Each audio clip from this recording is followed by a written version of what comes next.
Hello and welcome to this episode of Studio Tech. Now, one of the most exciting products, at least so far of 2012, was the announcement by NewTek of the TriCaster 40, the TC40, which we have here. And what I have on the desk is effectively a television studio. And over the next couple of parts of Studio Tech, we're going to take you through the configuring the hardware, configuring the software, and then doing a production using the TriCaster 40. We're going to take a model of creating a video podcast. This is what a lot of people will be using the TriCaster 40 for, but of course you can use it for many other things, for streaming church services, for streaming concerts, football games, whatever you want to get onto the internet. The TriCaster 40 is described by NewTek as being a television studio in a box, and we're going to show how it lives up to that. The basic setup, if you buy a TriCaster 40, is that you get the TriCaster 40 system unit, you get a keyboard, and you get a mouse. And with that, you can run the software and create your videos or your live streams. There is an add-on option available, and that is the TriCaster 40 control surface. And what this does is to make the operation of the TriCaster when you're in your live mode, when you are streaming or when you're recording, much simpler. You don't need this. This can be bought afterwards as an add-on as you get to use your TriCaster. But it does make life that bit easier, especially if you're getting other people to help with your stream. What I have on the desk here as well is I have two cameras. I have two Canon HF G10s. These are the cameras that we use here in the studio. We have 4 of these in all, plus some other Panasonic cameras. These cameras do have the ability to output in multiple modes, and we'll come back to that and why that's important. I have a monitor that we will connect up to the TriCaster so we can see the TriCaster's graphical user interface and use that to drive our pretend video podcast. And I have some cables and some adapters.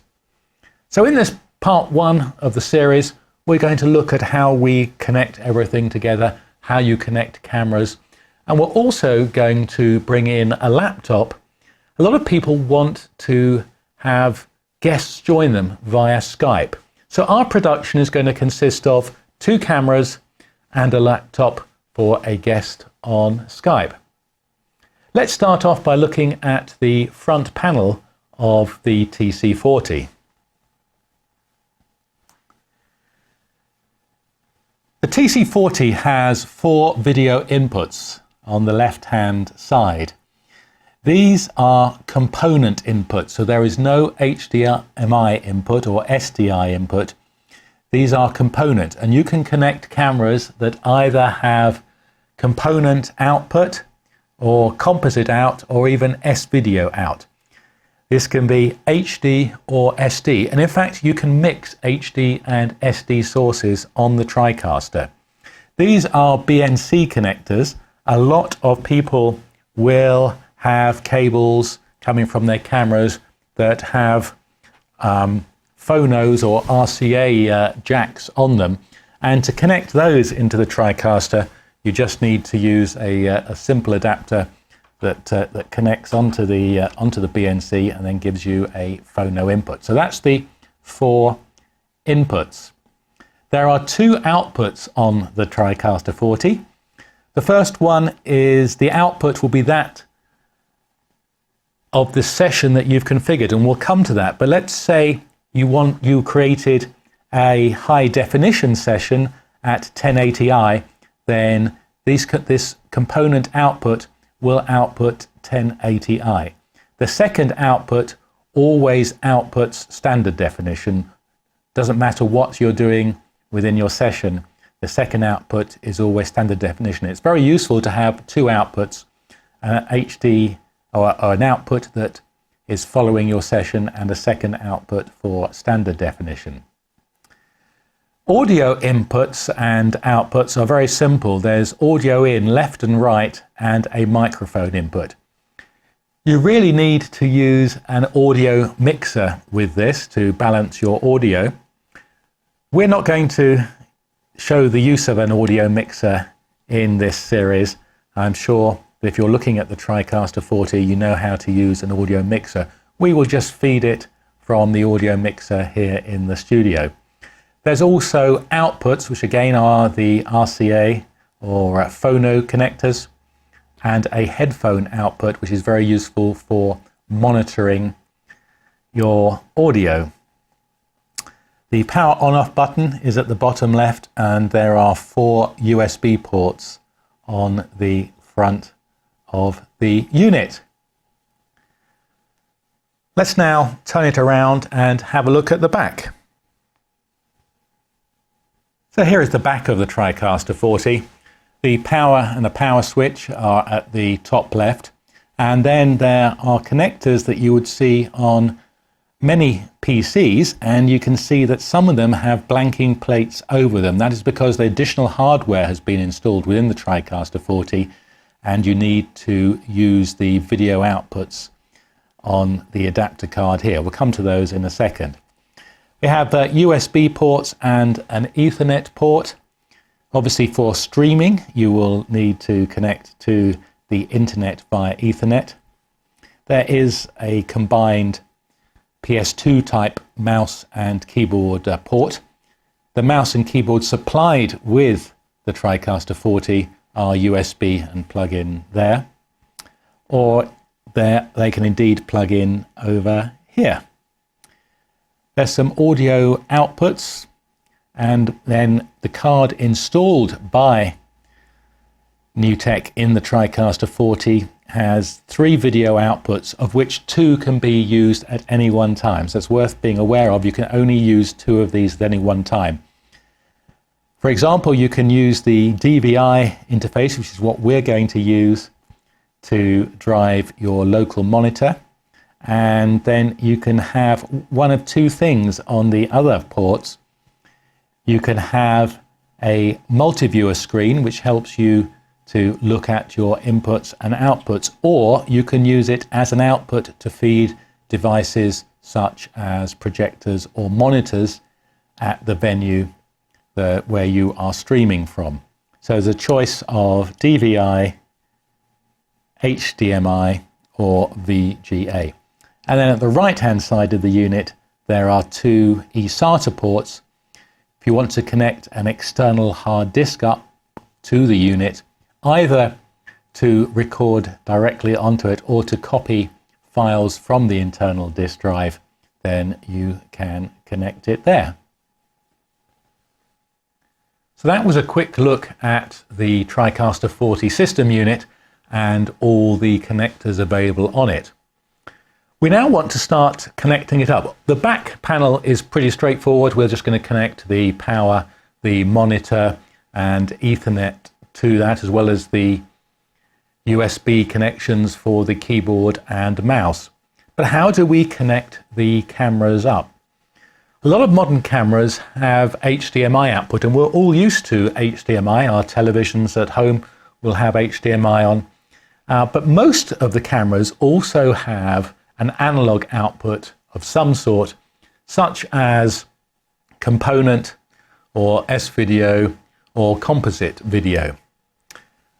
On the Canon HF G10s, we're very lucky, and one of the reasons that we bought these for the studio, not just because of their excellent image quality, the manual capabilities, which I'm not going to go into, lots of very positive reasons for buying one of these, but also because it has HDMI out, but it also has component out in HD, and it also has composite out in SD. Unfortunately, it only comes with one cable, which is for the composite output, and that's you can see that from the yellow connector on the cable. The other two connectors, the red and white, are for audio. So you can use this cable that comes with the HF-G10s, and we're going to do that with one of the cameras. We're going to plug that in, so we're going to run one of the cameras in SD format. The other camera, which is exactly the same camera, we have got another lead which is available as an add-on from Canon, which allows you to take out HD component, and that has 3 RCA phono connectors on, the red, green and blue, which are the common colors used to denote a component cable. So we're going to have one camera connected via component in HD. We're going to have one camera connected via composite in SD. And the last thing we want to do is to connect up our MacBook Pro.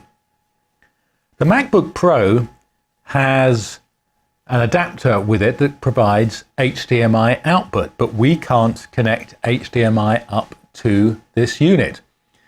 So we have bought an adapter, a converter, which was £42 in the UK, be around $60 in the US. I actually bought it from Amazon, and this converts HDMI to component.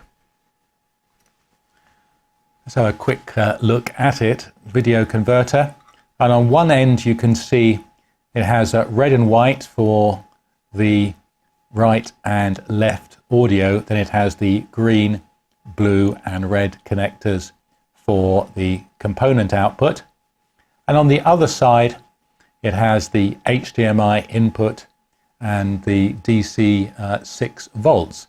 So a nice little unit, pretty rugged. So you might ask, why aren't we using these on the cameras?